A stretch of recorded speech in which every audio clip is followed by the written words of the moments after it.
মাথায় ছাতা নিয়ে বসে থাকবে আর তৃণমূল ভোট লুট করবে আর সেই ভোটে তোমরা সাথ দেবে, তো ভোট হয় নাকি পশ্চিমবঙ্গে? পঞ্চায়েত, কর্পোরেশন, যেগুলো লোকাল গভর্নমেন্টের ভোট হয়, তারপরে ভোট কি করে হয় জানেন না আপনারা?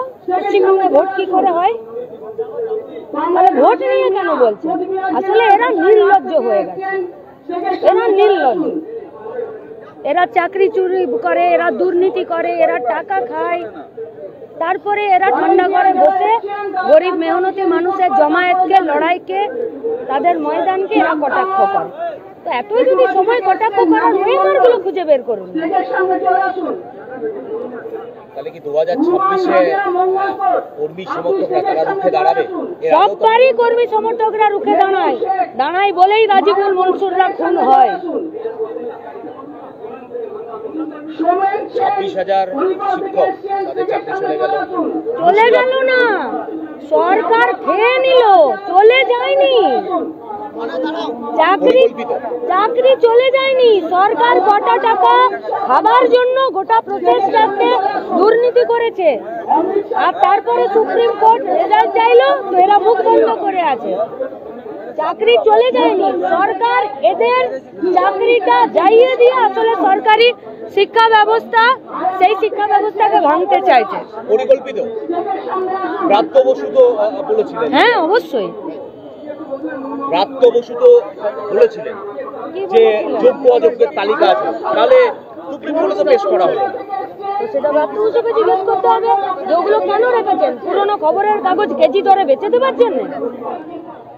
যদি যোগ্য অযোগ্যের সমস্ত তালিকা আছে, তাহলে তালিকাগুলো পকেটে নিয়ে ঘুরে কেন বেড়াচ্ছেন? পুরনো পেপার যেমন কেজি দরে বেচে দেয় তার জন্য? মুর্শিদাবাদ, মালদা বারংবার উত্তপ্ত হচ্ছে। শুধুমাত্র মুর্শিদাবাদ, মালদা না, সীমান্তবর্তী জেলাগুলোকে উত্তপ্ত রাখা হচ্ছে। কি মনে করছেন? কেন পুলিশ ডিআই অফিসে পুলিশকে লাথি মারতে পারলো, দুষ্কৃতীদেরকে পুলিশ ধরতে পারছে না? মুর্শিদাবাদে তো পুলিশ 4 ঘন্টা যায়নি তার জন্য। আর এখানে যদি একটা আন্দোলন হয়, দেখুন পুলিশ আগের রাত থেকে জেগে বসে থাকবে। 26 আগে দেখা যাচ্ছে বিজেপির তরফ থেকে হিন্দুদের ভোট একত্রিত করার চেষ্টা করা হচ্ছে। সেখানে দাঁড়িয়ে এবছরের ব্রিগেড থেকে বামেরা একেবারে শ্রমজীবী বেকার যারা রয়েছে। আমাদের ভারতবর্ষের সংবিধান হিন্দু ভোট মুসলমান ভোট বলে কিছু পার্থক্য করে? তাহলে বিজেপি কেন করছে? কতটা সফল হবে এই? কেন হবে সফল? আর সফল হতে আপনি আমি দেব কেন? ভারতবর্ষের সংবিধানে হিন্দু ভোট মুসলিম ভোট বলে কিছু আছে নাকি?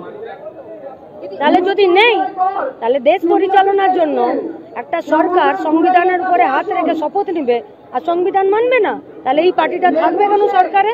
তাহলে আপনারও ততটাই দায়িত্ব। সংবিধান না থাকলে আপনি বুম হাতে দাঁড়াতে পারবেন। ব্রিগেড শুরু হওয়ার আগে একবারে দেখা গেল সমাজ মাধ্যমে একটি ছবি ভাইরাল করা হয়েছে তৃণমূলের তরফ থেকে, যেখানে বলছে যে ব্রিগেড এই বছরে মাঠ ফাঁকা। সেই রকম আমি দেখিনি, আর ওদের ওইসব উল্টোপাল্টা কথার সব প্রশ্নের উত্তর আমরা দেবও না, আমাদের রুচিতেও বাদে। ধর্মের ভিত্তিতে রাজনীতি, সেটাকেই কি আটকানো এখন মূল মোটিভ? রুটি রুজির ইস্যু মূল মোটিভ। পেট শেষ কথা বলবে গো, খিদে শেষ কথা বলবে, খিদে শেষ কথা বলবে, পেট শেষ কথা বলবে। মানুষের কাজ নেই, জিনিসের দাম কম হচ্ছে না, মানুষের আয় নেই, আপনারও নেই, ক্ষেত মজুরেরও নেই। বামফ্রন্টের একের পর এক ইন্টারনাল মিটিং, সেখানে বৈঠক থেকে উঠে এসেছিল যে কোথাও গিয়ে শ্রমিক শ্রেণী তারা পাশ থেকে সরে যাচ্ছে। কে খবর দেয় এসব আপনাদেরকে উল্টো পাল্টা? প্রথম কথা, বামেদের ইন্টারনাল মিটিং এর কোনো খবর বাইরেই যাবে না, তারপরে এইসব উল্টো পাল্টা খবর নিয়ে নেন আর এইসব খবরের উপরে ভিত্তি করে প্রশ্ন করেন। একত্রিত হচ্ছে শ্রমিক প্রোগ্রাম শুরু হওয়ার আগে। একত্রিত আছে বলেই যতবার স্ট্রাইক ডাকে সংগঠিত শিল্পে, ততবার 100% স্ট্রাইক হয়। খোঁজ নিন, সাংবাদিকদের একটা বিরাট ভূমিকা পশ্চিমবঙ্গে 26-এর নির্বাচনে। আমরা আবেদন করব সমস্ত সাংবাদিকদের, তাদের হাউসে, আপনারাও কর্মী, আপনারাও শ্রমিক, ভারতবর্ষের জন্য, রাজ্যের জন্য সঠিক খবর এবং সঠিক তথ্য পরিবেশন করুন মানুষের সামনে। আমার জানা নেই, ফলত যেটা জানি না সেটা নিয়ে বলবো না।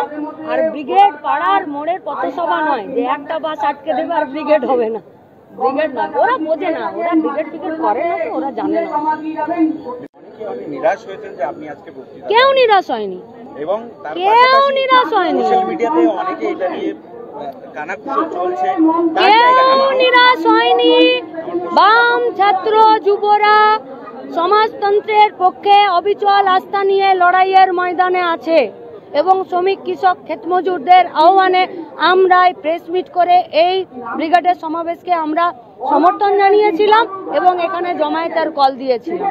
হ্যাঁ, সমাজ মাধ্যমে যারা লিখেছেন তারা হয়তো অতি আবেগ এবং উৎসাহের ভরে লিখেছেন, কিন্তু এখানে যা আজকে বার্তা গেছে, আমাদের সমস্ত ছাত্র যুব কমরেডরা নিজেদের বুথে দাঁড়িয়ে সেই লড়াই, সেই দায়িত্ব পালন করবে। এবং সেই জায়গা থেকে আপনাদের দেখলাম এবং বিমান ব্যানার্জি তিনিও দর্শক আসনের নেতা কর্মীদের সাথে পুরো বিমান বসু কি বলবেন? এটাই হয়।